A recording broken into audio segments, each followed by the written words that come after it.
There are lots of books I could suggest which are very important, which are very helpful, but in this video, I'm just going to talk about one. The book is called Peaks and Valleys by Spencer Johnson. It's such a short book, but in this video, I'm going to break down for you some of the key ideas, how you can use it, and I heavily suggest you take the 2 hours to either read or listen to this book. I listen to books on audiobook, and I listen to them a little bit faster, so it literally takes about an hour. I've actually listened to the book twice in the last day just to get myself brought back into the knowledge of this book. So let me just go ahead and jump into it and share with you the core concept and some of the key ideas you can use from this book. So the core idea of peaks and valleys is that we all have peaks and valleys in our lives. It's kind of like a heartbeat. Like, you don't want a flat line, right? It's always going up and down, and peaks are just as important as valleys. All things can happen for you, not to you. This is one of the big ideas that I would say comes from the book, is that nothing happens to you, it all happens for you. And that is a mantra or a belief system that leads to post-traumatic growth. Now, one of the big ideas is that people stay in their valleys because they don't think that the peaks are possible. You stay in your valley in a lot of ways out of ignorance, and also out of being a product of your environment, out of not being able to look out and see new things. And so when you want something new, it's going to lead you to a new peak. And when you start going up the peak, you're going to learn new lessons. There's a great concept that there are no mistakes in life, only lessons, and lessons are repeated until they're learned. And so as you're climbing a new peak, you're going to get new lessons, and ultimately you can have a lot of peak experiences. But here's kind of the crux of the book. The crux of the book is that the bad things in people's lives happen because of what they do on their peaks, and the good things in people's lives happen because of what they do on their valleys. So let me say that again. The bad things in people's lives happen because of what they do on their peaks. We can all have peak experiences where we're having a personal peak. Personal peak, according to Spencer Johnson, is when you overcome fear, when you do something that autonomously you really want. And so we can start to feel really good about ourselves, and through ego or overconfidence, we may then create unnecessary valleys. There's actually a different book on the subject, which is really cool, called The Big Leap by Dr. Gay Hendricks, and he has a concept he calls the upper limit problem. And the upper limit, according to Gay Hendricks, is when you start to experience some form of success, and then you start to go outside of your homeostasis. Subconsciously, we all have a baseline for what we believe we're worthy of. Separate book on that subject is called HDL, Raise Your HDL, which is your healthy deserve level, or even work by David Hawkins. David Hawkins wrote a book called Letting Go, and David Hawkins said that our unconscious will only allow us to have what we believe we deserve. Emotionally, if you don't believe you deserve something, then you're going to subconsciously self-sabotage yourself, and this is what happens when people get on their peaks. They go up the peak, and then subconsciously they do something stupid. For example, you start making a lot of money, and rather than being wise on your peak and investing for the future and putting stuff away and setting yourself up for future valleys, which will come based on just a changing external world, or based on your own learning process, by not learning the lessons of the peak and by putting away stuff for future valleys, you blow your resources, and essentially you create unnecessary valleys. But there's another concept, and this goes back to lessons are repeated until they're learned. To go from one level to another in life, you have to learn certain things. One of my good friends just told me who had just sold his business, said that selling his business was kind of like the exam. It was kind of the end exam of that level to see if he truly had learned the lessons, which would enable him to go to the next level. After a lot, he realized he did learn those lessons, although some of his business partners didn't. So unfortunately, they're going to have to repeat the cycle a few times until they learn the lesson. In other words, they're going to have to go through some valleys, which in this case, my friend won't have to go through because he did learn the lessons. And so now he's going to go on to new peaks. And so back to the idea of Spencer Johnson, where he says the good things happen in your life because of what you do in your valleys. We're all going to have valleys. Life is a journey, and it's a beautiful journey, and it can't just be straight up, right? Like we're going to go up and down. We're all human beings. A lot of people don't like the valleys because the valleys are where it feels like things are going backwards or things are really tough. There's a great quote that says, all progress starts by telling the truth. And so the valleys force you in a lot of ways to look inward and to be really honest with yourself. All progress starts by telling the truth. So let's just say you're climbing some mountain, right? You're going up a level of your life, whatever it is. And then you haven't learned all the lessons. And so you start to go into a valley. And the valley is going to, it's essentially you resisting the change that you need to make in order to learn the lessons to go to the next level. When you actually learn the lessons of your valleys and are grateful even in those valleys, then you can create new and bigger peaks in the future. One of the things that Spencer Johnson talks about in this book that I think is really cool is the same principles for extending your peaks are the same principles for getting out of the valley. One of them is obviously gratitude for what you have, but also for everything that has been and everything that will be. Gratitude is very powerful. Humility is powerful. If you're not humble, you're going to maybe be on a peak, but you're going to create unnecessary valleys in the future. Whereas if you're humble in the valley, if you're happy in the valley, there's that great quote that there is no way to happiness. Happiness is the way. One of the reasons people stay in valleys for a really long time is because they have a victim mindset where they think everything is happening to me, right? Rather than if it's happening for you. If everything is happening for you, then you can turn anything in life into a peak. This is what post-traumatic growth is all about. And yes, certain things will happen. Tragedies will happen. Unexpected situations will happen. Health problems will happen.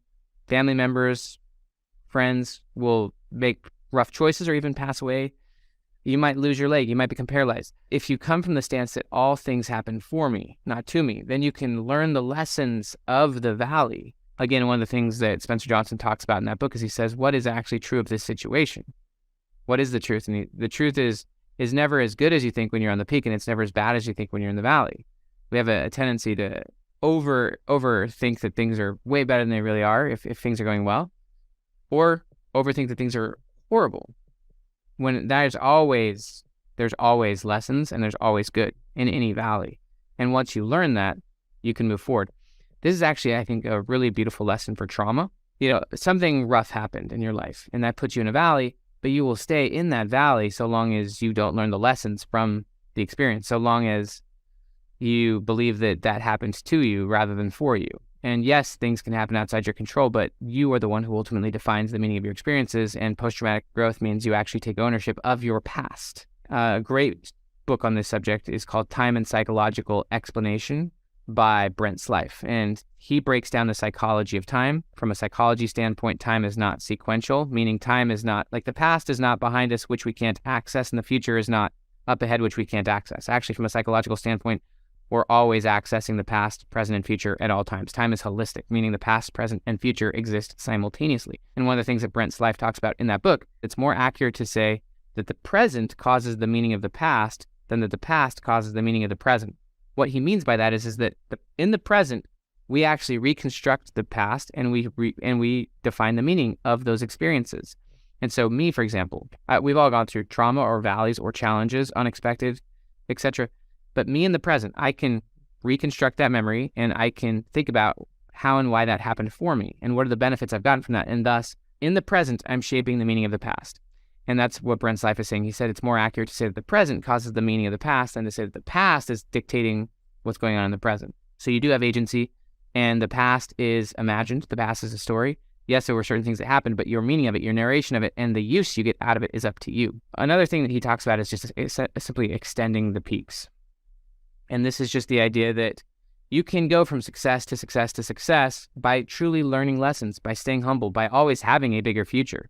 This is one of the key aspects of psychology, is the idea that as people, we are primarily, in Viktor Frankl hit this very, very big in Man's Search for Meaning, which is that if you don't have a why to live for, you're going to struggle. You got to have a future. You got to have a compelling future. This is just Psychology 101. Without a purposeful and compelling future, the present loses the meaning. You're distracted in the present. So, you've got to have a peak that you're expanding and stretching towards that gives you meaning, and it also gives you purpose. It gives you something to stretch for. It gives you something to wake up for.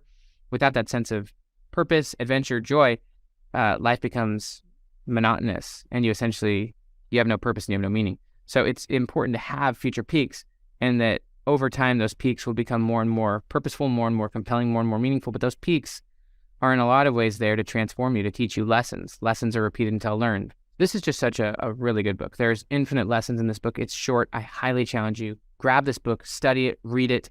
I know that I kind of gave multiple other book suggestions, but I think that the book Peaks and Valleys in a lot of ways is just a simple way of truly breaking down a lot of the deep psychological knowledge about how to move forward, about how to transform your life, and that the peaks that you will achieve will seem impossible to your past self. The peaks that I've achieved, the peak experiences, but also the achievements, the life I've created. At the bottom of the mountain, it may seem impossible to get up there, but as you start climbing up the mountain, you start learning lessons, you start to build confidence. In psychology, confidence is the byproduct of past performance. And so as you start making progress, you start to build confidence. This reminds me of Dan Sullivan's 4Cs formula, which is essentially that you have to make a commitment, but commitment leads to courage because you're committing to something above and beyond anything you've ever done. And that leads to courage, which is being open and honest about the lessons you need to learn, but also trying things that might not work.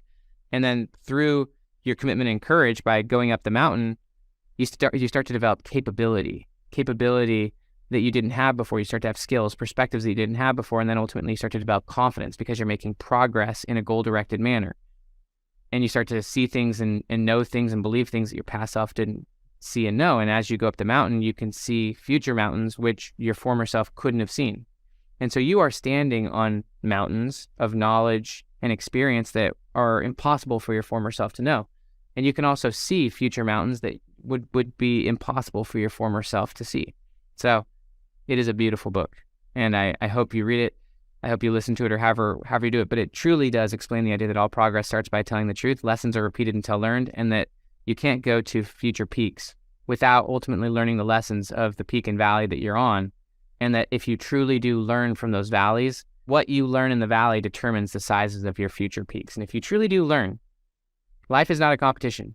There is no external competition. If you learn from your own experiences and truly learn it, then insane peaks can become possible, because now you're a different person. And because now you're a different person, you can commit to different things. You don't have to keep repeating old errors. And that everything in your life is happening to you because of the lessons that you keep repeating and not learning. And so insane peaks await you as you learn the lessons of the peak and the valley that you're going through. That being in a peak or a valley isn't better than the other. Both are actually phenomenal. The more mature you get, the more you're actually happy whether you're in a peak or a valley, and that your happiness is not external, and that nothing is happening to you, everything is happening for you. And so as you go through even challenging times, there's a concept in psychology called refractory period. A refractory period is essentially the length of time it takes for you to overcome a painful emotional experience, right? So you do go through a hard experience, but you can have a very short refractory period. Sometimes if you go through a hard experience like a trauma, some people, their refractory period is decades where they don't emotionally recover from the experience. But you can have challenging experiences that force you inward and force you to look in the mirror.